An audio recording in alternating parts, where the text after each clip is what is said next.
오늘은 선교사의 노래라는 제목으로 함께 말씀을 나누도록 하겠습니다. 오늘 우리가 함께 읽은 시편 67편은 감사 예배시로 일명 선교사의 노래라고 불리워지는 시입니다. 이 시에서 이 저자는 이스라엘에게 베풀어 주신 하나님의 은혜, 또 구원의 은혜를 찬양하고 경배하고 있습니다.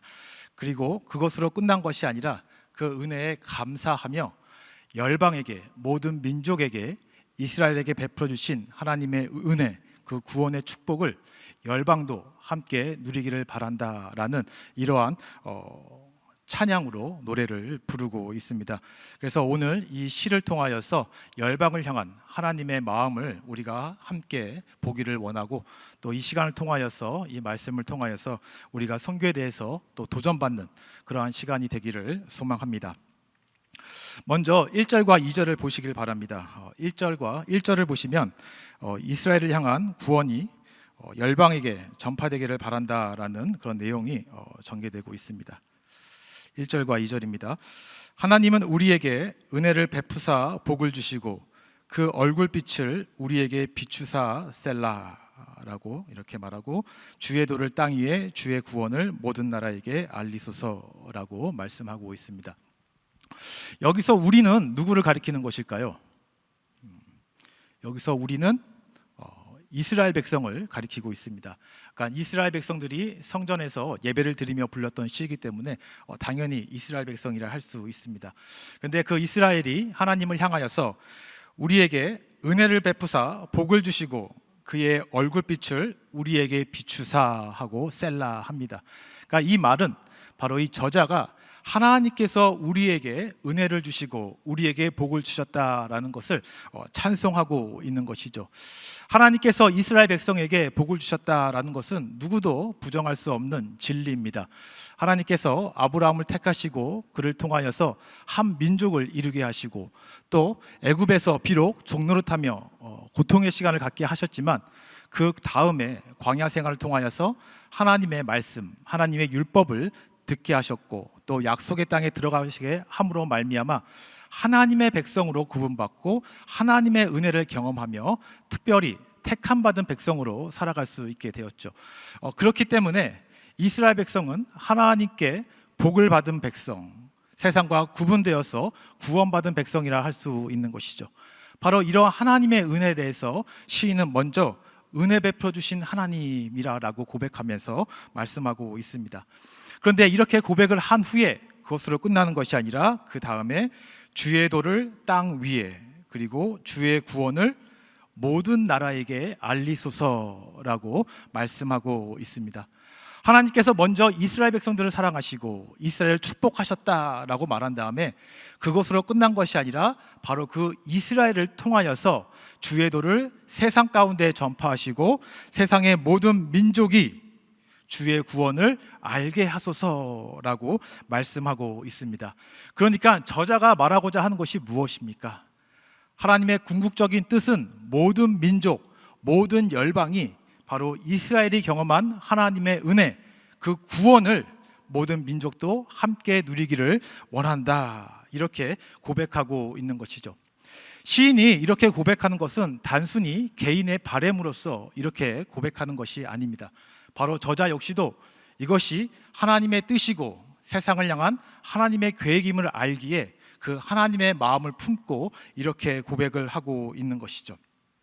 그리고 이러한 열방을 향한 구원의 계획은 바로 하나님과 아브라함이 맺은 언약 가운데서도 잘 나타나고 있습니다. 우리가 잘 알다시피 창세기 3장을 보면은 하나님께서 아담과 하와에게 저주를 내립니다. 하나님께 불순종함으로 말미암아 그들에게 저주를 내리고 땅도 저주를 받는 그러한 일이 일어나게 되었고, 온 인류는 이로 말미암아 사망에 영적으로 죽은 존재가 되었고 결국 죽을 수밖에 없는 그런 존재가 되었죠. 그런데 하나님께서 이들을 다시 회복시키기 위해서, 구원하기 위해서 계획을 세우는데 바로 그것을 아브라함을 통하여서 이루어 나가시는 것이죠. 그래서 창세기 12장 2절을 보면 이렇게 말합니다. 내가 너로 큰 민족을 이루고 내게 복을 주어 내 이름을 창대하게 하리니 너는 복이 될지라. 너를 축복하는 자에게 내가 복을 내리고 너를 저주하는 자에게는 내가 저주하리니 땅의 모든 족속이 너로 말미암아 복을 얻을 것이라 라고 그렇게 말씀하고 있습니다. 하나님께서는 아브라함에게 복 주신다라고 말하면서 너로 큰 민족을 이루게 할 것이다, 내 이름을 창대케 할 것이다 라고 말씀하고 있죠. 바로 큰 민족은 누구를 가리키는 것이죠? 이스라엘을 가리키는 것입니다. 그 다음에 그 이스라엘 통하여서 하는 말이 너를 축복하는 자에게는 내가 복을 내리고 너를 저주하는 자에게는 내가 저주하리니 땅의 모든 족속이 너로 말미암아 복을 얻을 것이라 라고 말씀하고 있습니다. 그러니까 아브라함을 통하여서 아브라함에게 복을 주심으로 말미암아 이스라엘에게 복 주고 이스라엘에게 은혜를 베풀어 주고 그것으로 끝난 것이 아니라 그 이스라엘을 통하여서 모든 족속이 너로 말미암아 복을 얻게 하실 것이다 라고 말씀하고 있는 것이죠. 그래서 이 언약 안에서 이미 하나님께서 말씀하신 것은 단순히 아브라함에게 복 주시고 이스라엘에게 복 주시고 은혜 주시겠다라는 것이 아니라 바로 그 이스라엘을 통하여서 모든 민족이 아브라함에게 주신 그 복을 받게 하시겠다라고 이렇게 선포를 하고 있는 것이죠. 그래서 우리가 이 구약의 이 이스라엘의 역사를 쭉 보면 이런 하나님의 일하심을 우리는 볼 수 있습니다.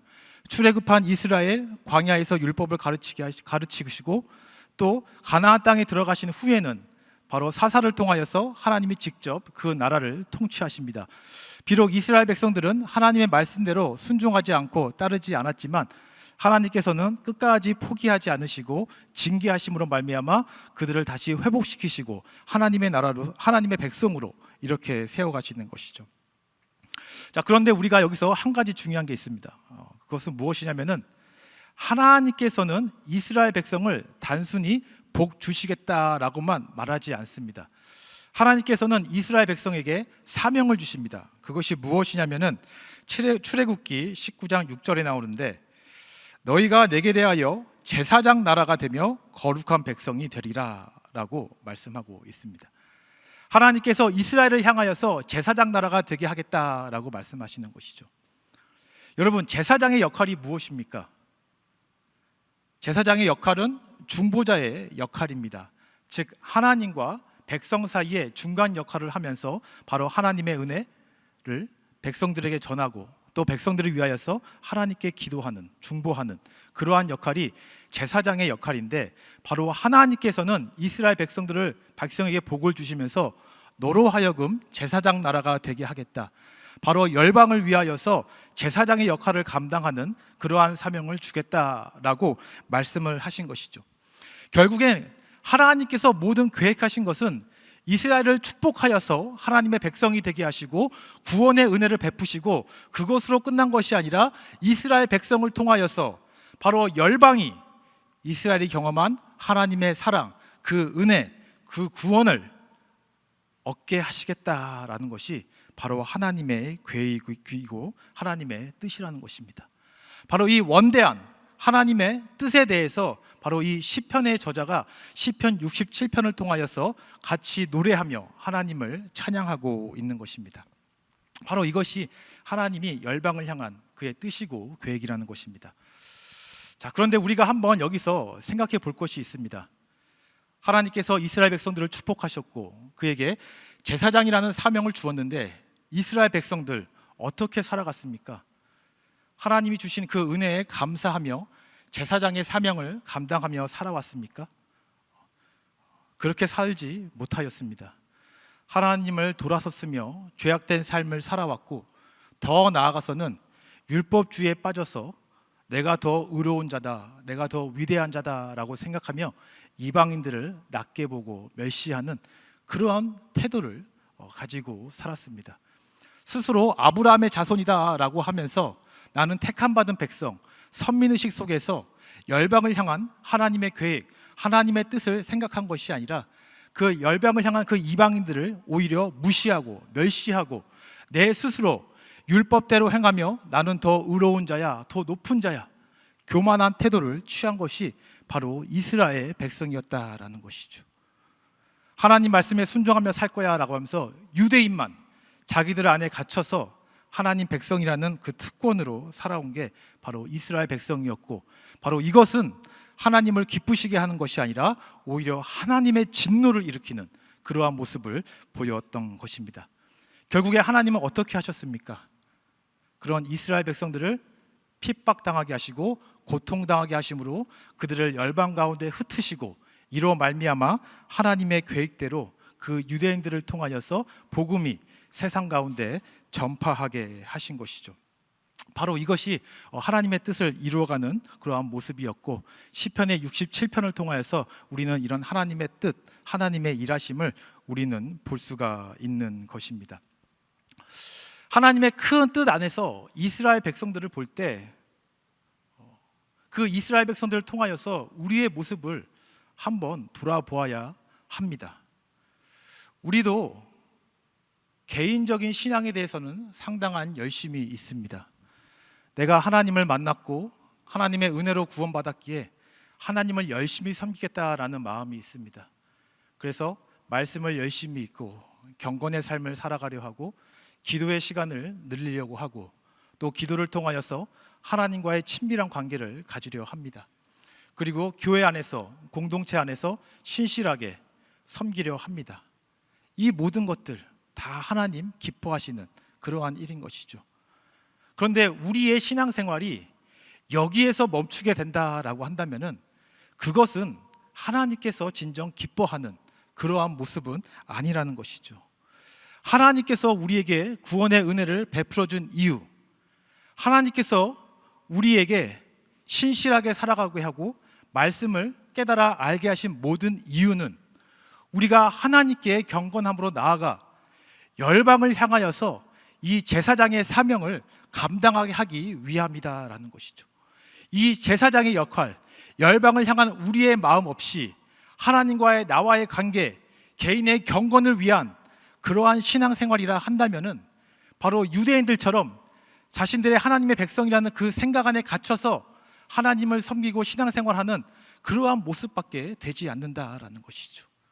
하나님께서 진정 원하시는 것은 바로 경건함으로, 더욱더 하나님을 닮아감으로 말미암아 우리가 이제는 우리 안에 머무는 것이 아니라 세상을 향하여서 눈을 뜨고 세상을 향하여서 제사장의 역할을 감당함으로 말미암아 우리가 받은 은혜, 우리가 받은 사랑을 세상 가운데 전하기를 원하신다라는 것이죠. 그 역할을 하나님은 우리에게 주셨다라는 것입니다. 그래서 베드로전서 2장 9절, 우리가 잘 아는 말씀이죠.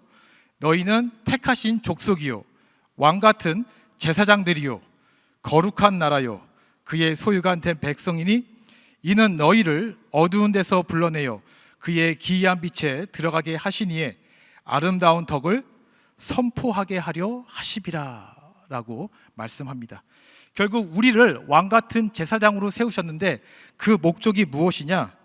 바로 아름다운 덕을 세상 가운데 선포하게 하려 하십니다 라고 그렇게 말씀하시는 것이죠. 결국 하나님께서는 열방이, 이 세상의 모든 민족이 구원받기를 원하고, 그리고 이를 위하여서 하나님은 우리를 택하셨고 우리를 세우셨고 하나님의 백성으로 살아가게 하셨다라는 것이죠. 그렇기 때문에 우리는 하나님의 큰 뜻, 그 큰 목적을 갖고서 우리 안에 갇혀 있는 것이 아니라 세상이 눈을 뜨고 세상으로 나아가야 하는 것입니다. 여러분, 우리가 우리 주변을 보면은 모두가 다 교회를 다니는 것 같습니다. 그리고 모든 사람이 다 복음을 들어보고 예수가 누군지 다 아는 것 같습니다.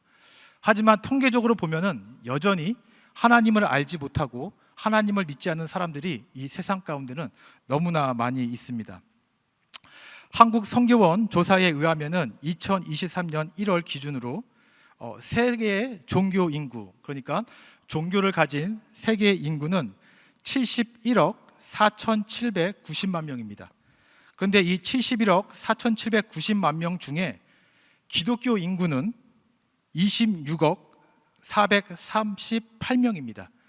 그러니까 세계 종교 인구가 71억 거의 5천인데 반면에 기독교 인구는 26억밖에 되지 않는 것입니다. 그러니까 약 45억만 명은 하나님을 믿지 않는다라는 것이죠. 우리 주변의 사람들은 다 교회를 한 번은 다닌 것 같고 하나님을 아는 것 같지만 여전히 세상 가운데는 하나님을 믿는 사람보다 안 믿는 사람이 훨씬 많다라는 것입니다. 그리고 또 퓨 리서치 센터의 통계에 의하면은 미국의 기독교 인구수가 계속 줄어들고 있는데 2070년이 되면은 비기독교 인구가 기독교 인구를 따라잡을 것이다 라고 그렇게 예상을 하고 있습니다. 미국 청교도들이 와서 하나님의 말씀으로 세운 나라인데 2070년이 되면은 비기독교 인구가 기독교 인구보다 더 많아질 거다라고 보고 있는 것입니다. 그리고 요즘에는 젊은 층들이 빠른 속도로 교회를 떠나고 있습니다. 젊은 층들이 다 교회를 떠나고 있는데 이러한 추세가 계속 지속이 된다라고 한다면은 2060년이 되면은 기독교 인구가 미국에서 50% 이하로 떨어지게 될 거다라고 그렇게 통계적으로 예상을 하고 있습니다. 얼마나 심각한지 여러분 우리는 생각을 해야 할 것입니다. 우리 안에서 우리가 열심히 하나님 사랑하고 섬겨야지 그것으로 되는 것이 아니라는 것이죠. 하나님께서는 열방을 바라보고 계시고 세상의 모든 사람이 구원에 이르기를 원하고 계시는데 세상의 많은 인구는 여전히 하나님을 알지 못하고 믿지도 않고 미국 안에서도 교회를 떠나가는 인구가 갈수록 늘어나고 있다라는 것이죠. 이러한 현실 속에서 우리가 해야 하는 일이 무엇일까요? 우리가 지금 서둘러서 마음에 품고 해야 하는 일이 무엇일까요? 그냥 하나님께 엎드려 나의 삶을 위해서만 간구하는 것이 다가 될까요? 그렇지 않죠. 하나님께서 우리에게 이만큼의 큰 구원의 은혜를 베풀어 주셨다라고 한다면은 세상을 향하여서 하나님을 알지 못하는 사람들에게 복음을 전하고 우리가 받은 은혜를 전해야 할 것입니다. 그것이 바로 하나님께서 우리에게 주신 제사장의 사명입니다. 여러분 잘 알다시피 우리는 16명의 파송 선교사를 보내고 또 우리들도 단기 선교로서 계속해서 열방을 향하여서 이 복음의 빛을 전하는 그러한 일들을 계속하고 있습니다. 이번에 스페인 단기 선교팀이 가서 8월 21일에 복음을 전하고 또 내일 돌아오게 되는데 여러분 그 스페인에 가서 그 더운 환경 속에서도 힘들어하지 않고 참고 인내하면서 저렇게 길거리에서 한 명 한 명 사람들을 만나면서 그 복음 패키지를 주면서 복음을 전하고 있습니다. 바로 이런 모습들 하나님께서 우리에게 바라는 모습 아닙니까? 그 무슬림들 하나님을 알지 못하고 우상을 섬기는 그들에게 참된 신이 누구인지 참된 생명으로 가는 그 그리스도가 누군지를 전하는 그러한 사명을 우리 보고 행하라라고 말씀하고 있는데 그것들을 행하고 있는 것이죠. 러시아의 김문일 선교사님, 우크라이나와 러시아와의 전쟁으로 그곳 가운데 머무는 것조차도 불안한 상황 가운데 있습니다. 언제 한국으로 추방당할지 모르는 상황 가운데 있는데 그럼에도 불구하고 그 블라디보스크 그 지역에서 바로 복음을 전하고 그 사람들에게 세례를 주고 또 교회를 4개를 개척하면서 계속해서 복음을 열방 가운데 선포하고 있습니다. 인도 말리에서 사역하시는 이승용 선교사님, 열악한 환경 속에서도 교회를 세우고 또 선교사님들이 머물 수 있는 그러한 집을 세우면서 열악한 환경 속에서 저 사람들에게 복음의 빛을 계속해서 전하고 있습니다. 첫 번째 사진을 보면은 교회 건물이 없어서 저 나무 밑에서 사람들을 모아놓고 예배를 드립니다. 근데 그로 인하니까 선교사님이 머물 것도 없고 말씀을 전할 수도 없고 오래 있을 수도 없고 떠나니까 결국에 사람들을 모아서 건물을 짓고 그곳에서 예배를 드리고 선교사님들이 머물 수 있는 그러한 일들을 하고 있는 것이죠. 이 선교사님들 다 미국에 있고 한국에 있으면은 편하게 신앙생활 할 수 있습니다. 하지만 그 모든 것들 내려놓고 열방을 향해 나아가면서 한 명이라도 예수님께 돌아오기 위하여서 복음을 전하고 있는 그러한 사명을 감당하고 있는 것이죠. 자, 그렇다면 우리는 어떻게 해야 합니까? 은혜 받은 자로서, 구원받은 자로서 우리는 어떻게 신앙생활을 해야 하는 것일까요? 받은 은혜 감사하면서 교회 안에만 머무는 그러한 신앙생활을 해야 하겠습니까? 그것으로는 부족하지 않습니다. 하나님의 마음은 그것으로 만족할 수 없습니다. 하나님이 궁극적으로 원하시는 것은 너희가 은혜를 받았다면 받은 애 들고서 세상을 향해 나아가라. 그곳에게 복음을 전하라. 빛과 소금의 역할을 감당하라. 바로 이것이 하나님이 우리에게 주신 사명입니다. 그래서 여러분, 세상을 향하여서 눈을 돌리시길 바랍니다.